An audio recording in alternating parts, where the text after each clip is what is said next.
So hello friends, welcome to my YouTube channel. और आज का जो हमारा टॉपिक है वो है बोर्ड ऑफ कंट्रोल। कि बोर्ड ऑफ कंट्रोल क्या है, राइट।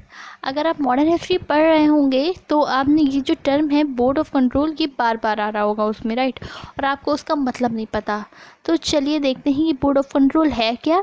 इसको बहुत अच्छे से डीप में हम लोग जानेंगे और थोड़ी बहुत एग्जांपल लेंगे और थोड़ी सी इसकी हिस्ट्री जानेंगे कि हमारा ये जो टॉपिक है वो एकदम क्रिस्टल क्लियर हो जाए। सो स्टार्ट करते हैं, एक एग्जांपल से स्टार्ट करेंगे हम। सो एक कंपनी है जैसे इंडिया की एक कंपनी ले लेते हैं, इसका जैसे रिलायंस, राइट। सो ये जो रिलायंस कंपनी है इसके जो फाउंडर हैं वो हैं मुकेश अंबानी जी, ठीक है। तो उनको हम इस कंपनी का प्रमोटर बोलेंगे। क्या बोलेंगे? प्रमोटर, ठीक। अब ये जो रिलायंस है ये अलग अलग फील्ड में काम करती है, जैसे ऑयलिंग फील्ड में ये काम करती है, ऑयलिंग फील्ड, ठीक। और ये रिटेल बिजनेस इसका है, रिटेल बिजनेस।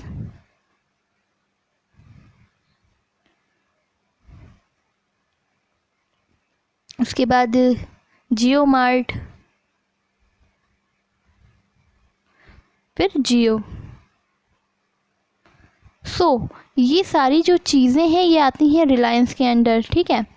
तो इसके जो प्रमोटर हैं, रिलायंस कंपनी के जो प्रमोटर हैं वो अलग अलग सेक्टर्स में इनके जो काम चल रहे हैं, तो वो अकेले ही इन सारी चीज़ों को मैनेज नहीं कर पाएंगे, ठीक।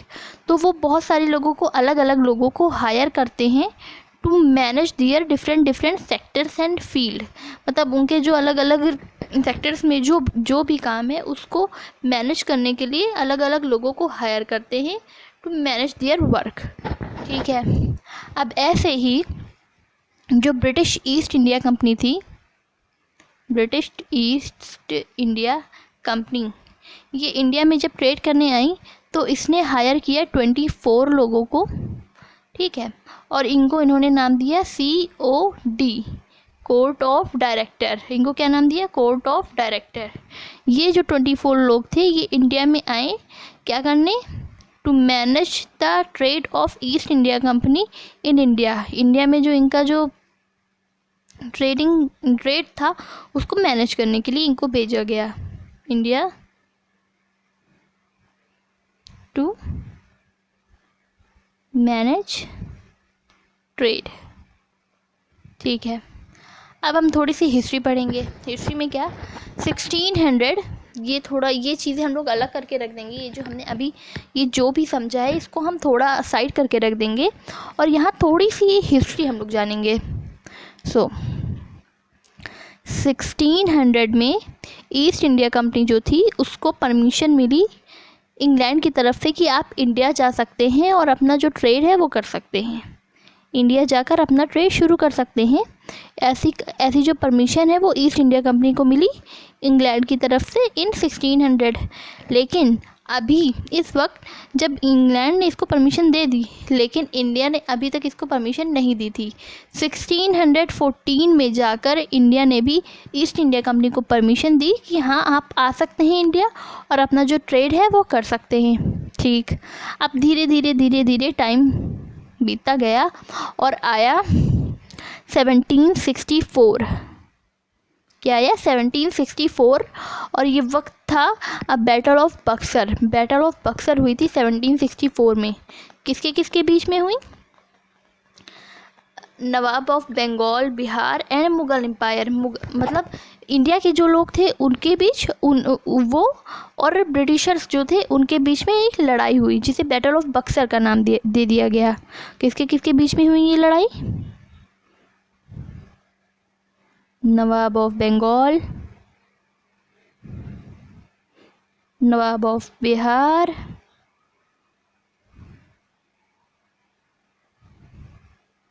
And Mughal empire.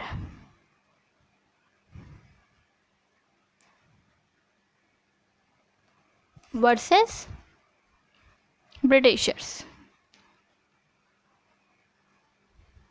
अब ये जो लड़ाई हुई इसमें जीत गए, ये ब्रिटिशर्स जीत गए और इनको कुछ रूल मतलब इनको कुछ पावर्स मिल गई। क्या कौन कौन सी पावर्स मिल गई इनको? जो पावर्स मिली after the battle of Buxar, जो ब्रिटिशर्स थे, जो ईस्ट इंडिया कंपनी के जो ब्रिटिशर्स जो लोग थे, उनको पावर मिल गई कि वो मतलब उनको पावर मिल गई रेवेन्यू रिलेटेड पावर,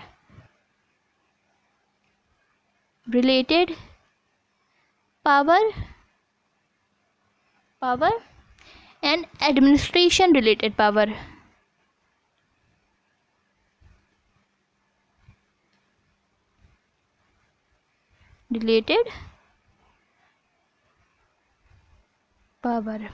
अब ये रेवेन्यू और एडमिनिस्ट्रेशन क्या है? रेवेन्यू मतलब टैक्स रिलेटेड पावर और एडमिनिस्ट्रेशन मतलब rules and regulation related power. ठीक है, मतलब इनके ऊपर अब हो गया ब्रिटिशर्स का अधिकार। अब क्या हुआ? अब जब इनको ईस्ट इंडिया कंपनी ने ये लड़ाई जीत गई, उससे पहले, ठीक है, अब ये जब east India company battle of Buxar जीत गई तो इसका अधिकार हो गया कुछ चीज़ों पर। तो अब क्या हुआ? वो ब्रिटिश गवर्नमेंट जो थी वो पहले इंटरफेयर नहीं करती थी इंडिया के किसी भी अफेयर में। मतलब ये जो लड़ाई हुई, ये जो बैटल हुई, वो ईस्ट इंडिया कंपनी की तरफ से हुई, लेकिन ये जो फाइट थी, वो जो वॉर थी, वो जीतने के बाद अब ब्रिटिश गवर्नमेंट जो थी, ब्रिटिश पार्लियामेंट जो थी, वो भी इंटरेस्ट लेने लगी इंडिया के जो अफेयर्स थे उसमें। ठीक, अब अफेयर्स में इन्होंने इंटरेस्ट लेना शुरू कर दिया। किसने? ब्रिटिश गवर्नमेंट ने। फिर अब इन्होंने क्या किया?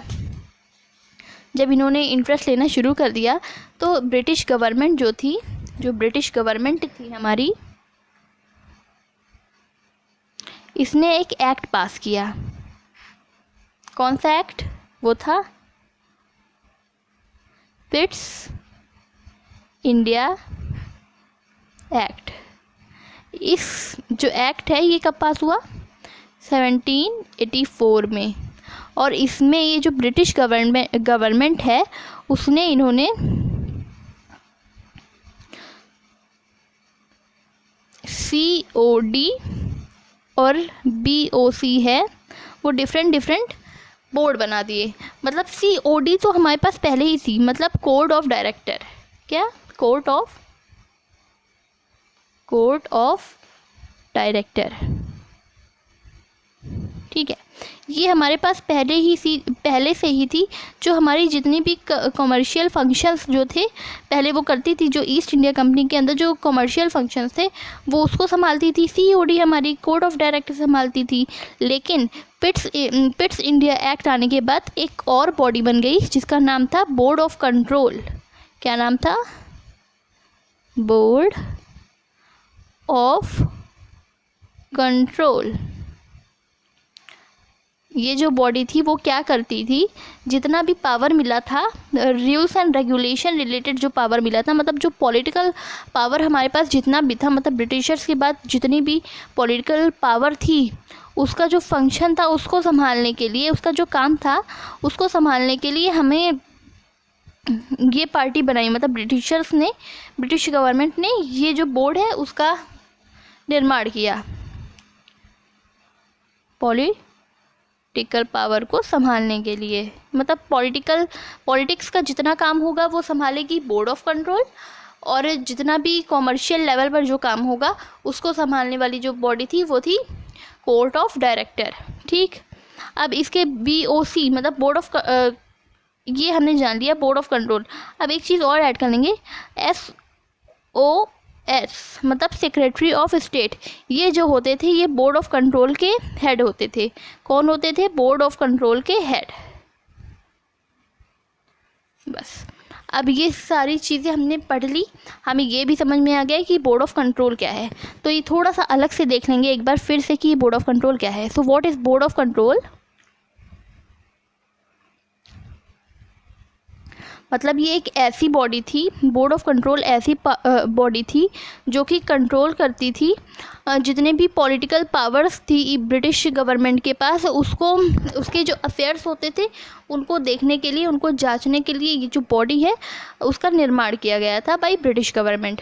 सो आई होप कि आपका जितना भी आपकी जितनी भी कन्फ्यूज़न होगी वो क्लियर हो गई होगी।